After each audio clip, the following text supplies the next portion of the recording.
ఈరోజు ముందుగా జాతీయ చేనేత దినోత్సవ శుభాకాంక్షలు, అదేవిధంగా మూడు పౌర్ణమి శుభాకాంక్షలు కూడా మీ అందరికీ ముందస్తు తెలియజేస్తూ ఈనాటి కార్యక్రమ సభాధ్యక్షులు, జిల్లా చేనేత ఐక్యవేదిక అధ్యక్షులు శ్రీ పన్నీర్ శ్రీనివాస్ గారికి, మరి కార్యక్రమానికి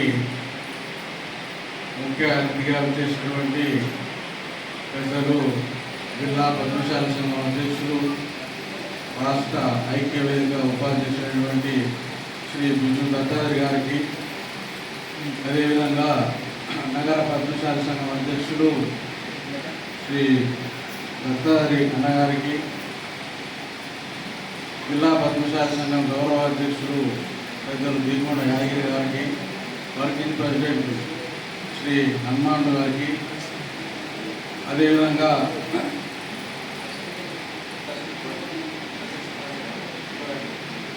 దశరథం గారికి, మరి మాజీ ఆర్కో డైరెక్టర్ పెద్దలు ప్రకాష్ గారికి, సబ్బన్ కృష్ణారి రాష్ట్ర ఉపాధ్యక్షుడు గారికి, మహిళా మనులకు ఇచ్చేసినటువంటి కులబంధువులందరూ కూడా హృదయపూర్వక నమస్కారాలు తెలియజేస్తాను.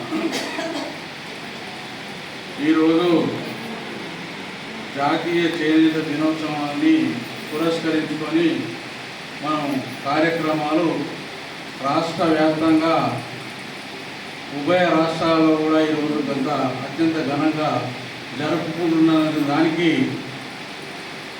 మరి మనమే గౌరవించుకుంటున్నాం తప్ప మనని ప్రభుత్వం గౌరవించడం లేదు ఈ వృత్తి పట్ల. దానికి ముఖ్యమైన ఒక ఉదాహరణ మాత్రం చెప్తా. ఈరోజు ఉదయం పీపుల్స్ ప్లాజా హైదరాబాద్లో అధికారిక కార్యక్రమం చేనేత దినోత్సవాన్ని, దాంట్లో 15 మంది ఇన్విటేషన్ కార్డులో పేర్లు ఉన్నాయి. 15 మంది ఇన్విటేషన్ ఉన్నటువంటి పేర్లలో ఏ ఒక్క పద్మశాలి నాయకుడి పేరు కూడా గవర్నమెంట్ వెళ్ళలేదు. అంటే ప్రభుత్వానికి ఎంత చిత్తశుద్ధి ఉంది? ఈ చేనేత దినోత్సవం ఏ కులొస్తుంది? మరి మనం ఎందుకు ఇన్వైట్ చేయలేదు? మన వాళ్ళు ఆలోచన చేయాల్సిన అవసరం ఉందా లేదా? మీ అందరూ కూడా ఆలోచన చేయాల్సిన అవసరం ఉందని ఈ సందర్భంగా మనం చేస్తా ఉన్నాం. ప్రభుత్వం ఏ ప్రభుత్వం అయినా ఈరోజు మనకి ఓటు బ్యాంకుగానే ఉపయోగించుకుంటారు తప్ప మన కళల పట్ల, మన వృత్తి పట్ల వారికి చిత్తశుద్ధి లేదని ఈ సందర్భంగా మనం చేస్తా ఉన్నాం. మరి ఈరోజు నిజామాబాద్ జిల్లాలో జిల్లా వ్యాప్తంగా 2 నుంచి 3 లక్షల వరకు పద్మశాలీలు ఉన్నారు. పెద్ద నియోజకవర్గం. మరి ఈ నియోజకవర్గానికి కేంద్ర ప్రభుత్వంలో అధికారంలో ఉన్నటువంటి పార్లమెంట్ సభ్యులు ఉన్నారు. మరి వారు తలుచుకుంటే ఏదైనా చేయగలిగినటువంటి స్తోమత ఉన్నటువంటి వ్యక్తి. మరి అలాంటి వ్యక్తి కూడా ఈ చేనేత పరిశ్రమ మీద కానీ, ఈ పద్మశాలీల మీద కానీ ఎందుకు చిన్న చూపు చూస్తున్న ఈ విషయాన్ని మీరు అందరూ కూడా ఒకసారి గమనించాలని కోరుతా ఉన్నాను. ఎందుకంటే ఇక్కడ చేనేత పరిశ్రమ లేదని మీరు భావిస్తున్నటువంటి తరుణంలో మరి ఇక్కడ ఒక హ్యాండ్లూమ్ క్లస్టర్ ప్రాజెక్ట్ని సాధించుకున్నట్లయితే వేల మంది చేనేత కార్మికులు, పద్మశాలి కార్మికులకు ఉపాధి దొరుకుతుంది. అలా ఉద్యోగాలు లభిస్తాయి. చదువుకున్న యువతకు ఉపాధి ఉద్యోగ అవకాశాలు లభిస్తాయి. మరి అలాంటి క్లస్టర్ ప్రాజెక్టును సాధించడానికి అలా పార్లమెంట్ సభ్యులు ఉన్నారు. అతన్ని మీరు ఇప్పటిదాకా ఎందుకు సంప్రదించలేదు అని కూడా ఈ సందర్భంగా మనం చేస్తూ ఉన్నాము.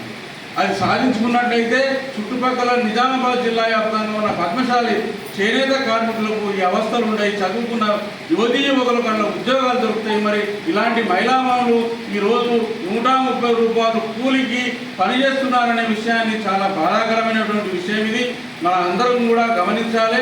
ఈరోజు చేనేత కార్మికులకు రాష్ట్రంలో 356 చేనేత సహకార సంఘాలు తెలంగాణ వ్యాప్తంగా ఉన్నాయి. మరి ఉన్నటువంటి చేనేత సహకార సంఘాలలో సగానికి పైగా మూలనబడి అవి కర్తవ్యం లేని దిశగా ఉన్నటువంటి ఈ పరిస్థితుల్లో మరి చేనేత సహకార సంఘాలకు 2013లో చివరిసారిగా ఎన్నికలు జరిగినాయి. 2013లో చివరిసారిగా ఎన్నికలు జరిగినప్పుడు టెస్కో పాలకవర్గం మధ్యలోనే కేసీఆర్ ప్రభుత్వం వచ్చి దాన్ని రద్దు చేయడం, దాన్ని నిర్వీర్యం చేయడం, వారు చేనేత గురించి చాలా రకాలుగా ఇబ్బందులు పెట్టి చేనేత పదం అనేది లేకుండా చేయాలని ఒక దురాలోచనతో మన పద్మశాలీలని అట్టడుగు స్థాయికి ఎదగనీయకుండా ఉంచాలని చేనేత సహకార సంఘాలకు ఎన్నికలు జరిపినట్లయితే వీరిలో చైతన్యం వస్తుంది, నాయకత్వం దొరుకుతుందని ఒక దురాలోచనతో వారు చేనేత సహకార సంఘాలకు మూలన పడేసి ఎన్నికలు జరపకుండా చేశారు.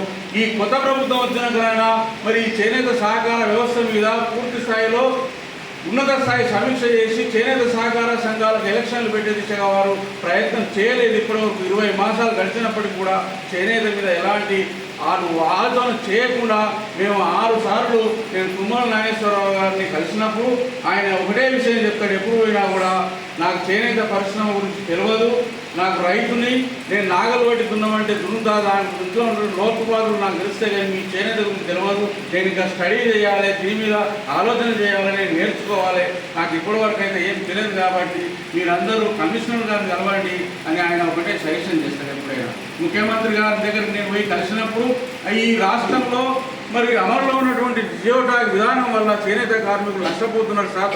భారతదేశంలో ఏ రాష్ట్రంలో కూడా జియో ట్యాగ్ విధానం లేదు.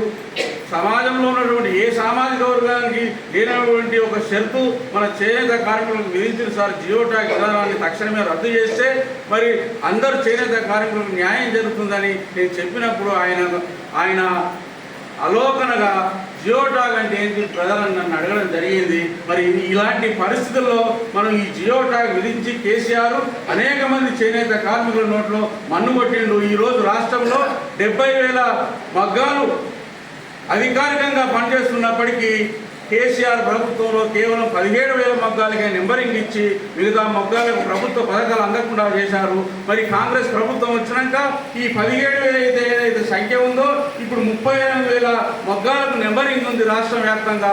ఇంకొక 35,000 మగ్గాలకు నెంబరింగ్ లేదు. వారి ప్రభుత్వ పథకాలు అందడం లేదు. వారికి నేను ఒక అన్ని వేదికల మీద కోరుతున్న జియో ట్యాగ్ విధానాన్ని రద్దు చేయండి, లేకపోతే మొగ్గాలన్నీ నెంబరింగ్ ఇవ్వండి అనే విషయాన్ని ఈ సభ కూడా నుంచి నేను కోరుతా ఉన్నా.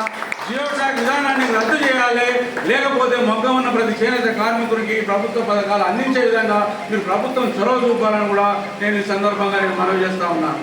అదేవిధంగా